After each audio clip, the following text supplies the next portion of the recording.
Okay, so what if I told you the secret to winning in a courtroom isn't buried in some dusty law book, but it's actually hidden in the stories your own brain tells you every single night while you sleep? Today, we're going to unpack a really revolutionary way to think about persuasion, one that connects the science of our dreams to the art of connecting with a jury. Yeah, I know, it sounds like a pretty weird question, right? But according to the work of researcher Jonathan Gottschall and socio-trial expert Professor Brandon Blankenship, the answer to this reveals something absolutely fundamental about how the human brain works. It is the key to connecting with any audience, but especially those 12 people sitting in a jury box. And right here, this is the fundamental problem. On one side, you've got the lawyer's approach. It's all facts, logic, data, really complex legal theories. But the jury's brain? It's operating on a totally different frequency. It's tuned into story, emotion, and just basic human connection. Honestly, it's like they're speaking two completely different languages. So, to really understand why story is so incredibly powerful, we need to take a look at what our brains are busy doing for hours and hours, every single night, without fail. This is what Jonathan Gottschall calls the night story. His whole argument is that dreams are not just random, meaningless noise. No, think of them as highly structured virtual reality simulations. Your brain is literally running these programs every night to rehearse how to handle life's biggest, toughest challenges. It's preparing you for the real world. And get this, over an average lifetime, we will spend 6 full years living inside the story world of our dreams. 6 years. That is just staggering, and it shows you how fundamental, how deeply wired into our brains narrative really is. So what are these nightly simulations about? Well, notice a pattern here. Jonathan Gottschall's research found that our dreams are overwhelmingly focused on rehearsing how we respond to threats. They're not about wish fulfillment. They are a training ground for conflict and crisis. Dreamland, it turns out, is a world of trouble. So, here's the crucial point, the big aha moment. If our brain lives in these story-based threat simulations every single night, then the most effective way to reach it during the day is to give it what it already knows, another story. You create a vivid and continuous dream right there in the courtroom. You're basically speaking its native language. All right, so if our brains are hardwired for these intense stories of conflict and survival, how in the world do you translate that into a winning courtroom strategy? Well, that's where the work of socio-trial expert Professor Brandon Blankenship comes in.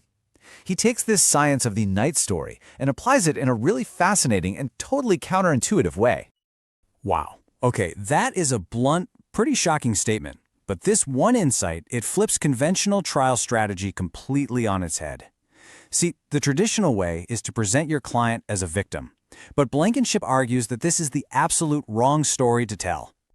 And here's why. The victim story, it focuses on pain and loss, and all that really generates is pity. But the victor story? Oh, that's completely different. That's about strength. It's about the fight. It doesn't ask for pity. It inspires action, and it invites the jury to join the hero's quest for justice. I mean, think about it. When we watch a movie like Rocky, we aren't captivated by helplessness. No way. We are riveted by the struggle, the fight, the refusal to give up. Juries are no different. They are wired to root for the hero who's trying to overcome whatever's been taken from them. Okay, so how do you actually build this powerful victor narrative? Well, according to Professor Blankenship, it all comes down to 3 essential tools you need in your storytelling toolkit. And this first one is illustrated perfectly by this quote. Before you can ever ask a jury to understand the depth of a loss, you first have to show them the full, joyful life that was lived before. You have to deposit the joy before you can withdraw the pain. You have to give them something to fight for. This 3-step process is just crucial. It is not enough to simply tell the jury about the loss. You have to let them experience it. By first showing them the joy, the love, the vibrancy, only then can they feel the true magnitude of what was taken away.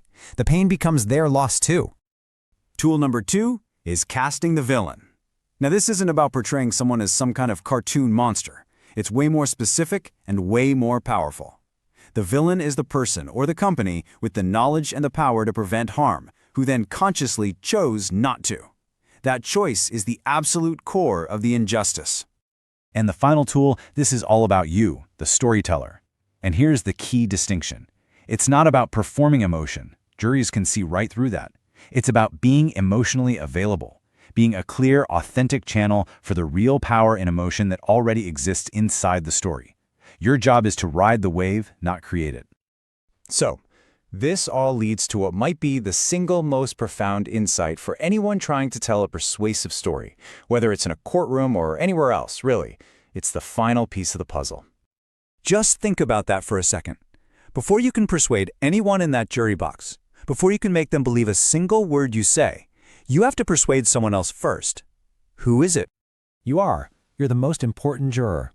The storyteller has to be the very first believer. If you don't truly feel the moral outrage, if you don't connect with the story on a deep, authentic level, they won't either. It's that simple.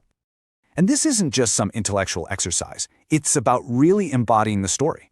You have to truly put yourself in your client's shoes and feel the injustice as if it happened to you. Because when you feel that moral outrage in your bones, the jury feels it right through you. Authenticity isn't a performance, it's a powerful human connection. And this is the core paradox of it all. To make the story resonate powerfully for the jury, it really can't be about you. But the only way to truly make it all about them is for you to have an authentic, personal connection to it. That's the engine that drives the entire thing. So let's leave it with this final thought. The power of narrative isn't just some clever courtroom trick. It's fundamental to how we understand the difference between right and wrong. And if a powerful story is the vehicle that moves us toward justice, well, it makes you wonder, what happens to justice when there isn't one?